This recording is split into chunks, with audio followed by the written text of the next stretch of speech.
Joining me on the line right now, he is the unpredictable JGeorge. He is doing some really big stuff in Tier 1 wrestling. JGeorge, how are you doing, man? Hey man, what's going on? Thank you so much for having me on. I'm really appreciative of this opportunity.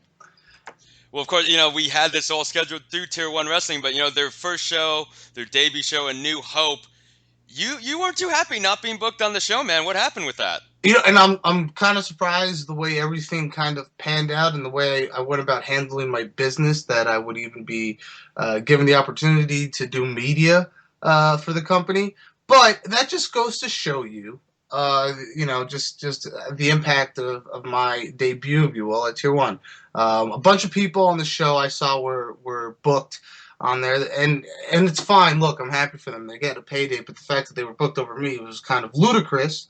So I took it upon myself. I try to warn them. I put out a series of warnings that you can check out on my YouTube page. They're out right now, and they didn't heed the warning. So I came out. I made my debut, and I went after Bonesaw Brooks because I do have an issue with her. And Alex Mason came out. Now I have an issue with him, but he also has an issue with Ashley America. So we're looking at an intergender tag match at the upcoming show. Why do you think Alice Mason decided to kind of stick his nose in your business? I know that he's a known name in that New York crowd, as are you. But I just is there any previous issues between the two of you, or is it him just kind of trying to steal the thunder? Man, the thing with a lot of all right, like back in the day in wrestling, wrestling was like filled with like men and animals and savages of human beings. I'm talking about like fighters. And now it's filled with a bunch of like comic book geeks and guys that they fawn over these Marvel movies. So my theory is Alex Mason, in his infinite wisdom, thought he was going to be some sort of hero for he's going to come to the aid of Bonesaw Brooks. But my issue, I don't have an issue with him. I get where he's coming from completely. Like I said, he's trying to be a hero. That's good for him. But October 2nd, there's a Rumble in the Concrete Jungle. He'll be in there with me. He'll find out what I'm all about, and he'll find out why he was wrong to come after me like that. Completely wrong. Yeah, because it seems like you were out there, you were doing your thing. Jesse Brooks and Ashley America, they just had their match, and it's like, you know what, this really doesn't have a lot to do with him. Jesse, and not that Jesse Brooks even needs his help. She's a pretty tough customer herself, and based on the stipulation for the match, it is if you win, then Jesse Brooks, she has to leave Tier One Wrestling. But if Jesse Or, Brooks and Alex Mason win, you're gonna face her at the next show 1-on-1. yeah. So it just kind of seems like, Alex Mason, yeah, just trying to, I guess, get his name out there. Hey, look, props that Alex Mason. Actually, I didn't know this about him. The guy's a YouTuber. You can check out his YouTube if you want. I don't care. But you look, good for him. He does have a following. He has his name out there. So when I beat him, you know what I mean? He can tell all his followers and all his fans about how he just got beat by the unpredictable JGeorge. Now, my issue with Brooks going into this thing is, she calls herself the baddest woman on the planet. But let me tell you, I look at her, man, and I see a plain old bully. All right, Ashley America has only been doing this for, I think, like a few number of years, not too much, not compared to Bonesaw Brooks. And she's throwing around. She's the toughest woman on the planet. Nah, man, that's being a bully, and I don't like bullies. So I'm gonna put a stop to bullying October 2nd at the Rumble in the Concrete Jungle. You're tag teaming with Ashley America. How Yeah, do you think that's going to go? I mean, I'm assuming you guys have at least talked since then, and you right. guys have a plan. Let me ask you a question, man. Shoot. Do you think I have a plan? I'm going to assume you do, yes.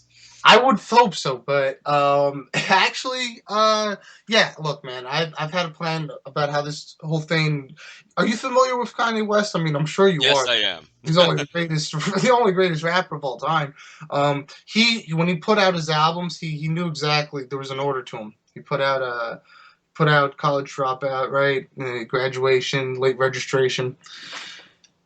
I'm doing the same thing here with professional wrestling. Everything I do is is mapped out to a degree. So I certainly have a plan, and me and Ashley are gonna we have something in store for Bonesaw Brooks and Alex Mason.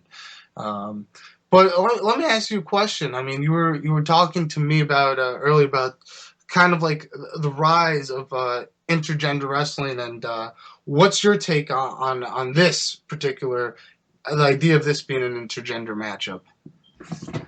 I mean, honestly, I think it's just competition. Intergender wrestling right now, I think a lot of people are into it.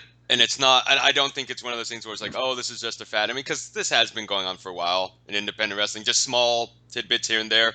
But for right now, I mean, hey, I think that it is what it is. I also think that you guys have a kind of a different aspect of it. And I was going to ask you that, I'm not going to say that you purposely interfered in the women's match just because it was a women's match, but clearly, like you mentioned, you just saw it as Ashley America. She's not a quote unquote rookie, but still pretty young in the business. And you just saw Jesse Books just kind of taking advantage of her. Like maybe she could have beaten her easily, but she just kept laying into her. What is your take on that? And do you have an issue with you don't just see them? Oh, they're not just women wrestlers, but they're it's still competition overall. Absolutely. I mean, I think right now is an absolutely phenomenal time in our history because right now there is certainly an uproar. Women have been battling these sort of feminist issues for since the dawn of history, and we've always had this preconceived notion of what men can and can't do. And now everything's just kind of imploding. I mean, Ronda Rousey is she's a rock star. She's a legitimate top money making star. You could obviously see this that's been going on brewing in the WWE for the past couple of years is this what they're calling the Divas Revolution, and these women are they're kicking butt. We're possibly going to have another woman running for office in 2016. I the opportunities that women are getting are showing that they're not just women; they're people. We're all human beings in this human race. At the end of the day, we're all one and the same. Obviously, as we've seen it literally transform with all these also now transgender issues that are coming out, and and I think it's an amazing thing because, like I said, we are all humans. So to me, it's not an intergender matchup. It's just a matchup because, like I said, Bonesaw Brooks, she calls herself the baddest woman on the planet.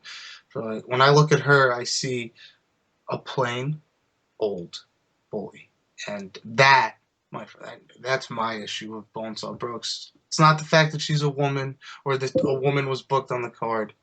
It's that she took a spot that belonged to me, and you put anybody up against me in that situation, 10 times out of 10, I'm gonna win. I could see that for sure, and it is that thing. It's kind of like the backlash that Ronda Rousey kind of got when she for her last fight with Betch Correia. She was like, "Oh, I'm not going to just beat her in 16 seconds. I'm really going to make sure she learns her lesson for something that she said, concerning a topic that was really sensitive to Ronda." And it was like, you know what, you just beat her. You don't have to like keep it in the ring and keep beating her up. Well, in the octagon for her, but yeah, no, I think that this has that interesting aspect. The other side, though, is that Yeah, you're getting to work with Julia Smokes, who is, as a longtime Ring of Honor fan, I'm sure a lot of our listeners are too. Man, he has done a lot for independent pro wrestling. He is a guy who has set the stage for, if you want to call it, the modern era of independent wrestling. I mean, what is that like getting to work with him? Even though, yeah, he's on the other side of the ring. and that's there you go. He's on the other side of the ring, and he's not going to be in the ring with me. And you know what? That's a fight. I'm not an idiot. It's a fight I'm not going to get into. And it's unfortunate that he had to be involved. But the one thing Julius Smokes did do was that he sat down on a train on a ride from doing a TV show with this kid. That kid, well, wasn't much of a kid because it was me, the unpredictable JGeorge, and we were on this train together, and he talked to me, and I listened to him.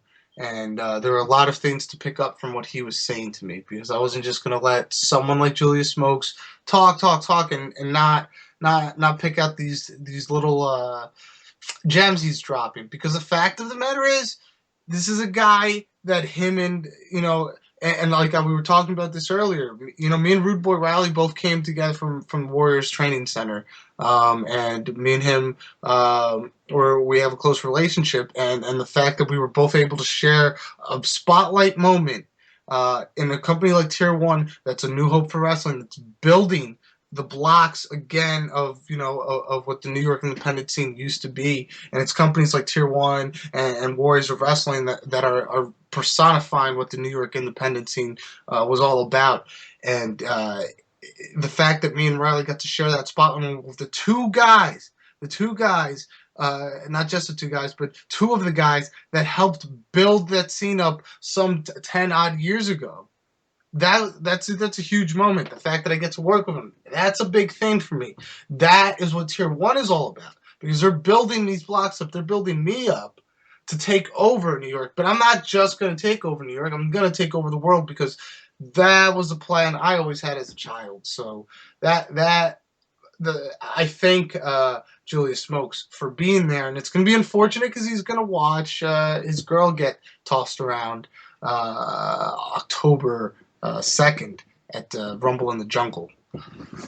Yeah, it's going to be a great show. Queens, New York, October 2nd, Rumble in the Concrete Jungle. Seats are still available. Go to tier1wrestling.org.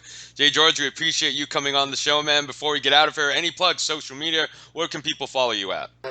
Really, I had a lot of fun here. JGeorge 489 is my Twitter, Instagram. If you YouTube the name, the letter J, George. A lot of people mess up the spelling, but it's JGeorge. You can find that on YouTube, Twitter, Instagram. You'll find me all over the place, and I'm on Facebook.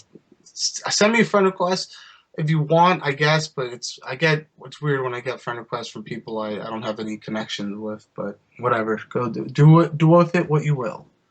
There you go. Well, thanks again, Jay George. We really appreciate the time, man. Thank you, man. It was a blast.